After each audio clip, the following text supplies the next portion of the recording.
I'm here because the media isn't.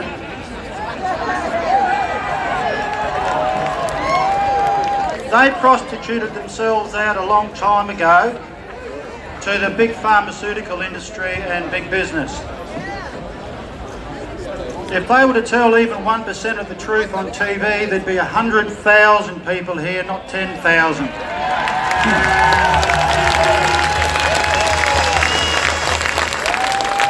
Now, I've compressed a year's work into 5 minutes because we all want to get going into the march, and I've got the boss standing here pushing me along.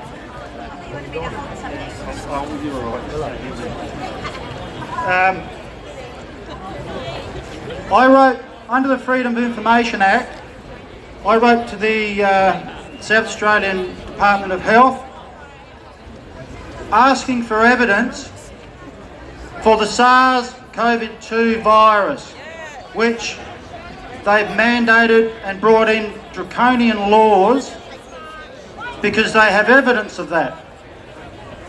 Well, I got a response back just recently, and their response is, it doesn't exist, they don't have it.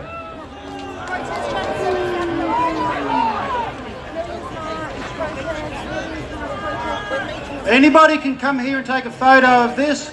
It's signed by Stephen Wade, the Minister of Health and Wellbeing.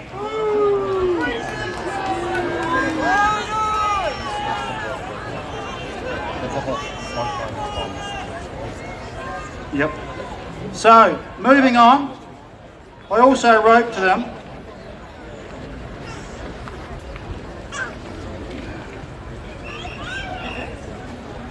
No, there's not. Well, they don't have evidence of it, okay? Yeah, okay. No. Okay, the other one is the PCR, the polymerase chain reaction. They use that to lock down, to call anybody that they deem a case. So they make it up as they go along. The polymerase chain reaction, or the PCR, is not a diagnostic tool. We all know that. 1,000 scientists have come out and disputed it and said it can't tell if you're ill, let alone detect a virus or what type of virus you might have, if anything. And if they turn it up above 25 cycles, it gives you 100% false positive. The letter here from the Minister for Health and Wellbeing, Stephen Wade again, said they use it at 40 cycles. Not 25, 40 cycles. It ramps it up hundreds of millions of times, and they will find something from nothing. Yes. So this is all fraudulent. Total fraud. Okay, so now I'm going to go into a couple of documents which, because these vaccines came out under the emergency use authorisation, they were fast-tracked in 6 months when normally vaccines take up to 10 years, and 80% of them are never put on the market because they're too dangerous.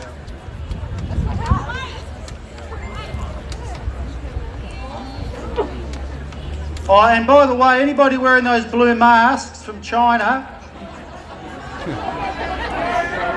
Canada's Health Department, in a statement, media statement in March 2021, said that they conducted preliminary risk assessments which revealed a potential for early lung damage associated with inhalation of microscopic graphene particles. Yes. Graphene oxide. They made our children at high school wear them for 3 months.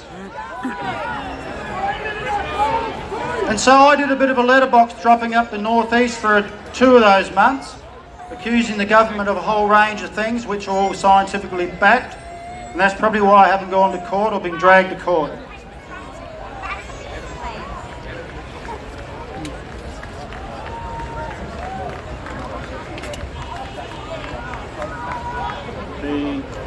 Alright, just bear with me for a sec. Okay. Alright, children, to get EUA approval, on June the 10th, Pfizer gave a document to the FDA, and it wasn't released to the public, in which they admit that an adequately powered clinical endpoint efficacy trial with sufficient case accrual across paediatric age groups may be very difficult, if not feasible, to conduct. What that means is it is clinically and statistically impossible to create a vaccine that will be more effective than a child's natural immune system.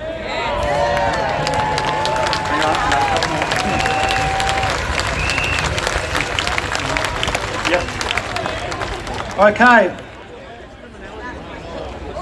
This one was also given to the FDA, in which the study proves that cases of myocarditis have been reported since the approval. In this small case study, myocarditis was diagnosed in children after coronavirus injections, most commonly in boys after the second dose. The long-term risk associated with post-vaccination in myocarditis remain unknown. And I'm getting pushed. I'm just going to go past a couple of these, and I want to go to one of the most critical documents which I've got here, which I just ran past.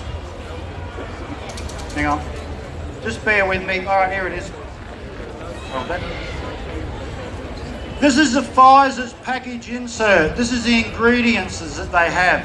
And this was given to the FDA as part of their emergency use authorisation approval. And it's a fairly large document, but in 5.2, myocarditis and pericarditis data shows increased risk of heart damage within 7 days following the second dose. This is in 12 to 17-year-olds.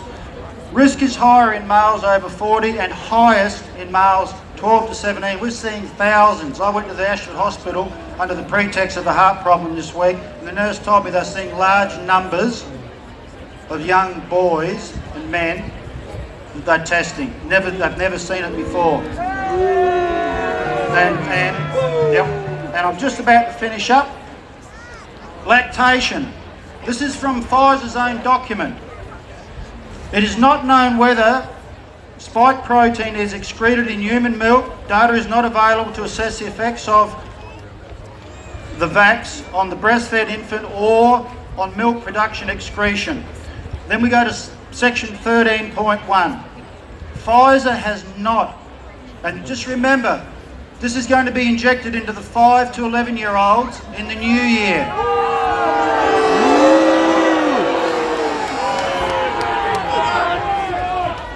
So 13.1, Pfizer has not, and this is talking to the FDA now, which they covered all this up, Pfizer has not been evaluated for the potential to cause cancer, mutation or impairment of male fertility. In other words, they're sterilising our children.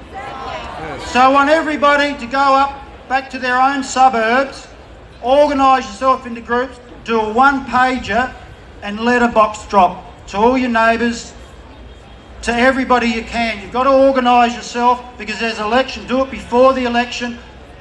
Write whatever you want. Use evidence. Use medical and data-based evidence. Put it on there. Put some links on there. But make it one page. Letterbox drop it. Warn everybody because this is the last chance we've got before they sterilise and kill our children. Thank you. Thank you, Mike.